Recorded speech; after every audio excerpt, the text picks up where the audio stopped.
तो ध्यान से सुनना, आयनिक बॉन्ड का मैं समराइज कर रहा हूं यहां पे।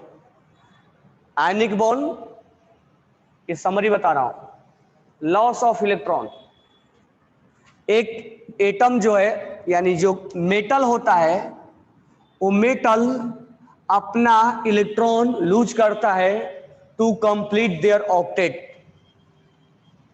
और नॉन मेटल जो होता है,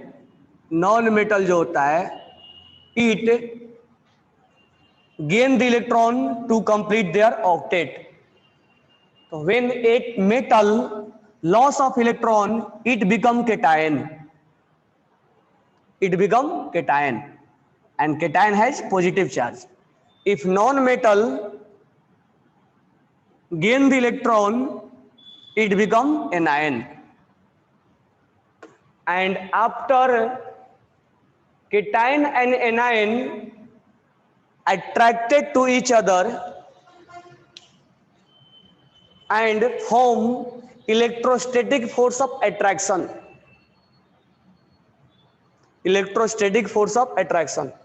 Because two opposite charge attracted to each other, and that force is known as electrostatic force of attraction.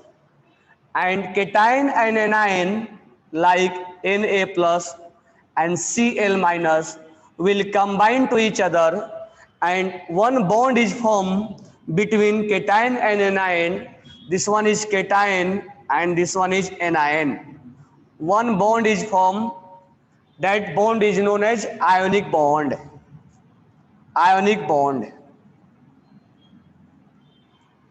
That bond is known as ionic bond. And force of attraction is known as electrostatic force of attraction. Electrostatic force of attraction, इतना लिखो। ये summary में लिखना, यहाँ पर heading डाल लेना, summary of ionic bond. जितना हमने अभी तक पढ़ाया है वो एक बार समराइज में कर दे रहा हूं। Electrostatic force of attraction,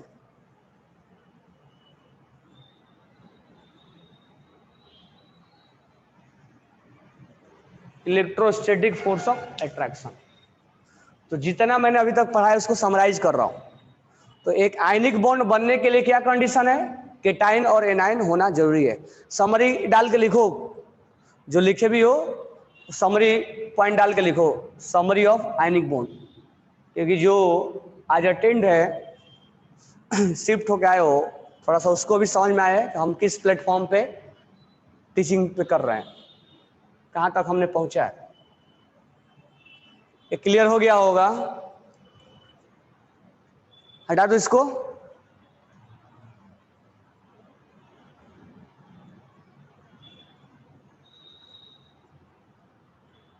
okay, चलो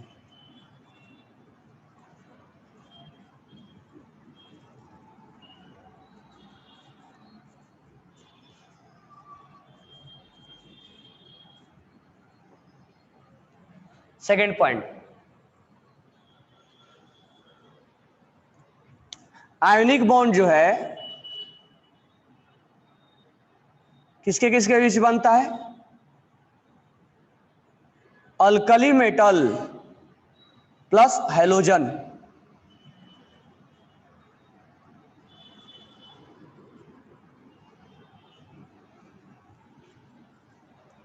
alkaline earth metal, alkaline earth metal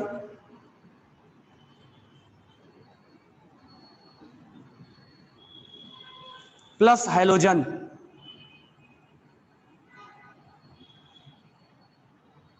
अगर हम यहां ले तो हैलोजन के अलावा ग्रुप 16 और ग्रुप 16 ऑक्सीजन फैमिली, यानी ये मेटल और ये नॉन मेटल, ये अल्कली मेटल बनाएगा, ये आयनिक बॉन्ड बनाएगा। इतना ही आयनिक नहीं होगा, इसको अगर हम सल्फेट आयन के साथ,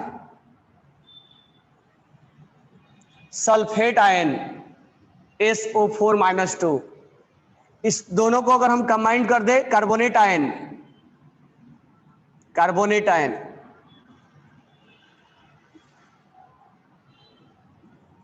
तो इन दोनों का कॉम्बिनेशन से आयनिक बॉन्ड बनता है।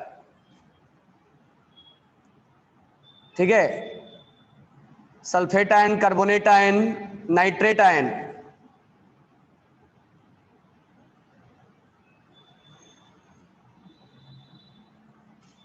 और भी हो सकता है फॉस्फेट आयन,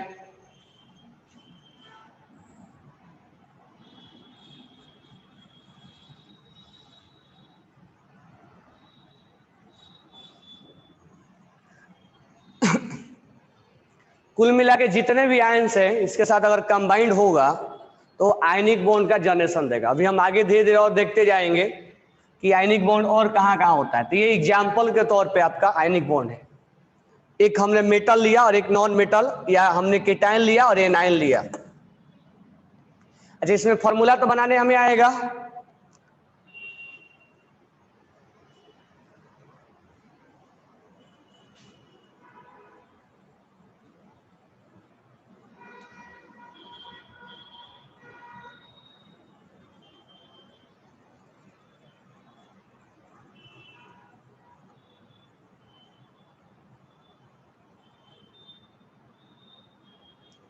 ये मैंने बॉन्ड बना के लिखा है, लेकिन यहाँ पर शॉर्ट ये समराइज बता रहा हूँ। इसके साथ डायरेक्ट बॉन्ड समरी में हमने इससे पहले जो टीच किया था, यहाँ टीच नहीं कर रहा हूँ, समराइज लिखा रहा हूँ। Alkali metal, sodium carbonate, sodium sulphate, तो ये समराइज हमने लिखा है, समरी लिखवा रहे हैं हम। ठीक है, जब लिखवा रहा था तो पूरा लिखवाया था हमने। This one is summary point, summary में हमने शॉर्टकट बना दिया। तो दिस वन इज एग्जाम्पल। अभी और भी एग्जाम्पल्स हैं। तो जितने भी आयंस है, sulphate ions, bicarbonate ions, bisulphate ions, तो ये आप कंबाइन करके बना सकते हो। फॉर्मूला बनाने सबको आएगा। अब देखते हैं हम। अब आयनिक बॉन्ड स्ट्रेंथ, तो पहला हमने देखा कि आयनिक बॉन्ड किसके बीच में बनता है, और हमने दूसरा देखा आयनिक बॉन्ड का एग्जाम्पल। अब तीसरा हम देखेंगे strength. Point number 3, strength of ionic bond.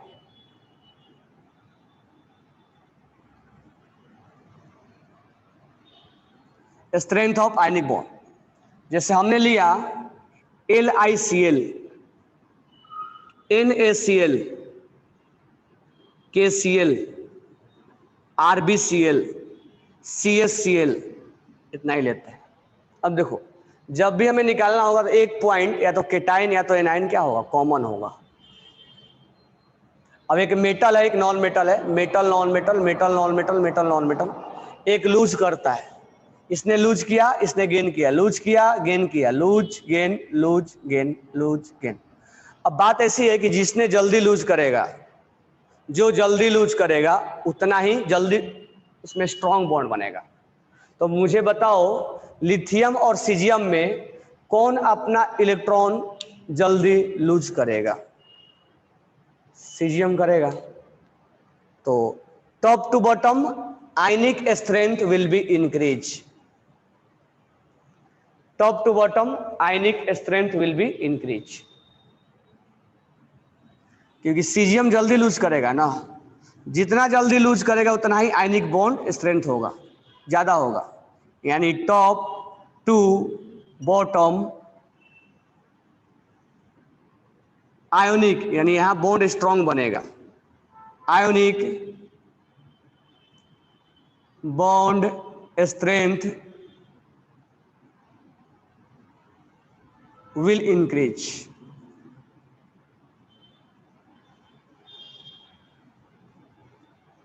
कोई डाउट नहीं होना चाहिए। यानी हमने देखा किसने जल्दी इलेक्ट्रॉन्स को लूज किया है। चलो, अगर हमने बोला यहां पर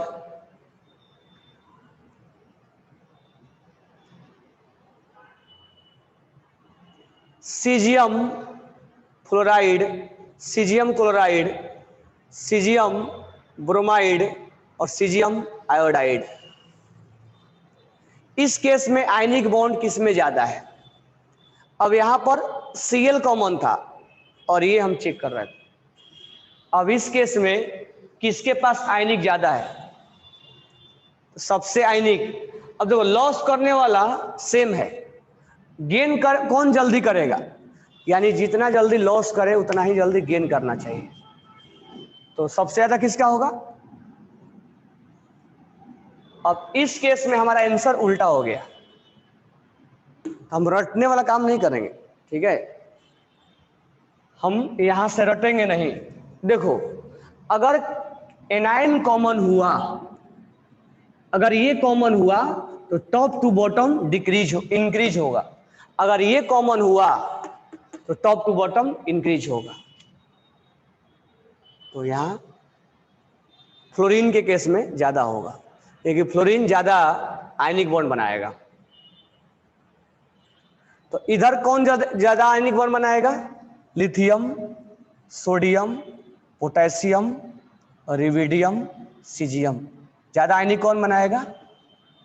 ज्यादा आयनिक बनाएगा ये। और इधर आयनिक कौन बनाएगा ज्यादा?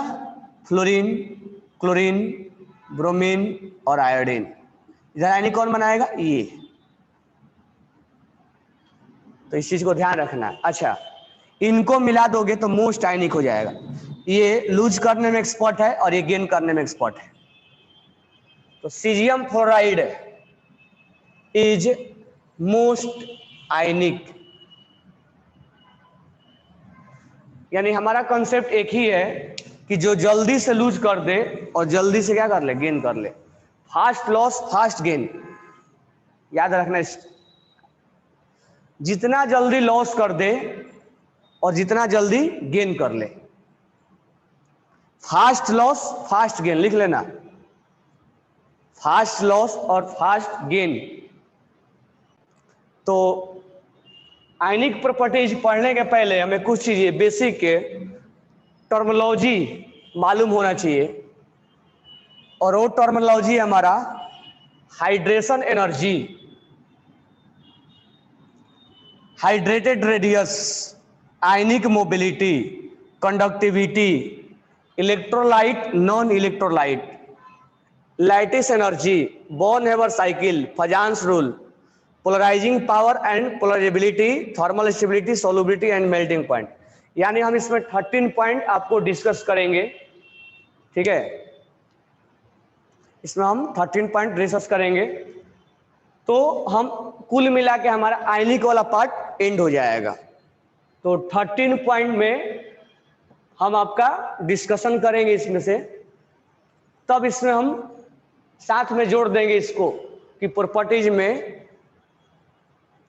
आयनिक बॉन्ड का प्रॉपर्टीज क्या क्या है, डायरेक्शनल है कि नॉन डायरेक्शनल है, मेल्टिंग पॉइंट ज्यादा होता है, बॉइलिंग पॉइंट ज्यादा होता है, सॉल्विडिटी कैसा होता है, लैटिस एनर्जी कैसा होगा, ज्यादा होगा कि कम होगा, ये आयनिक वाला करंट फ्लो करवाते हैं कि नहीं करवाते, कौन ज्यादा करवाता है कौन कम करवाता है, किसका मोबिलिटी ज्यादा है, हाइड्रेटेड रेडियस किसका ज्यादा है, हाइड्रेशन एनर्जी किसका ज्यादा है, यानी सारे चीजें हम यहाँ से रिलेट कर देंगे। ओके, तो मैं आपको 1 2 4 5 तक टीच कर चुका हूं। पहले सीक्वेंस को लिख लो आप। हम इसी सीक्वेंस में एक फर्स्ट सीक्वेंस यहां से इसको नीचे लेके जाएंगे, ये पहले लेके आएंगे।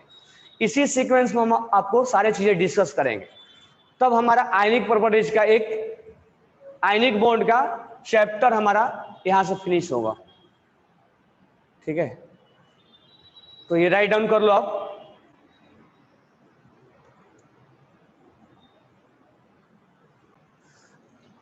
अब यहां पर हम हाइड्रेटेड रेडियस देखेंगे।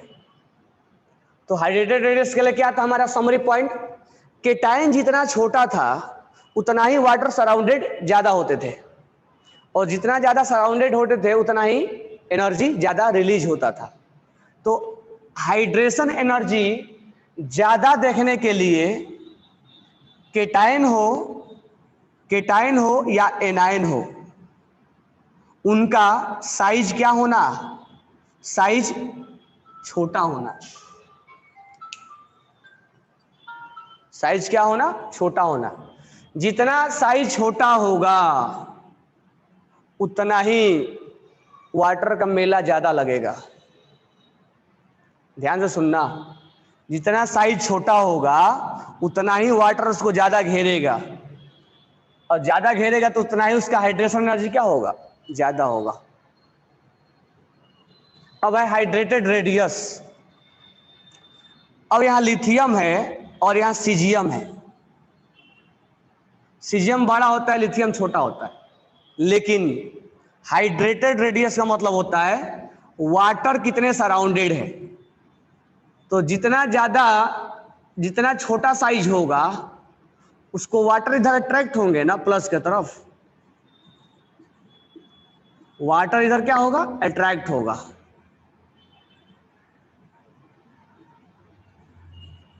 अब सीजियम कितना भी बड़ा रहने दो, वाटर कम अट्रैक्ट होगा, क्योंकि इसके पास पावर नहीं है ना खींचने का। जो छोटा है उसके पास पावर ज्यादा है। जो छोटे हैं उनके पास पावर क्या है, ज्यादा है। तो सीजियम के पास उतना पावर नहीं है खींचने का, जबकि लिथियम के पास पावर ज्यादा है। तो यहां वाटर का सराउंडेड ज्यादा होंगे और यही रेडियस हाइड्रेटेड रेडियस होता है।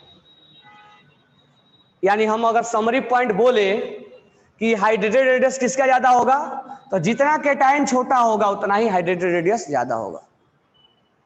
Small cation more hydrated radius, small cation and anion more hydrated radius,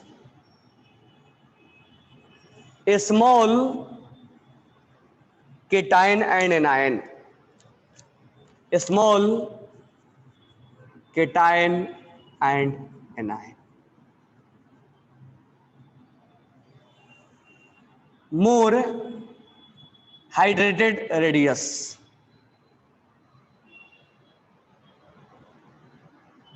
जितना छोटे होंगे उतना ही वो ज्यादा रेडियस होगा।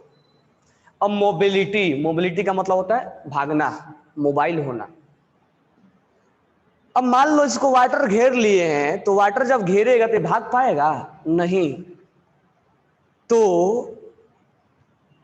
Small cation and anion have low ionic mobility, भाग ही नहीं पाएगा। यानी केटाइन जितना छोटा होगा हाइड्रेशन एनर्जी उतना ही ज्यादा होगा, केटाइन जितना छोटा होगा उतना ही हाइड्रेटेड रेडियस ज्यादा होगा। केटाइन जितना छोटा होगा उतना भाग नहीं पाएगा जल्दी जल्दी, क्योंकि उसको घेर कर रखा हुआ है सब। ये चलेगा तो पूरा ऐसे ऐसे लेके चलेगा, वेट ज्यादा होगा इसका, भाग ही नहीं पाएगा, इसका वेट कम है। और जब ये भाग ही नहीं पाएगा तो करंट दो कैथोड के बीच में कैसे प्रोड्यूस करेगा। जब ये जल्दी जल्दी भागेगा ही नहीं तो करंट जल्दी कैसे प्रोड्यूस करेगा। बरोबर है क्या। तो उस केस में स्मॉल केटाइन एंड एनायन जितना स्मॉल होंगे कंडक्टिविटी उतना ही उसका कम होगा।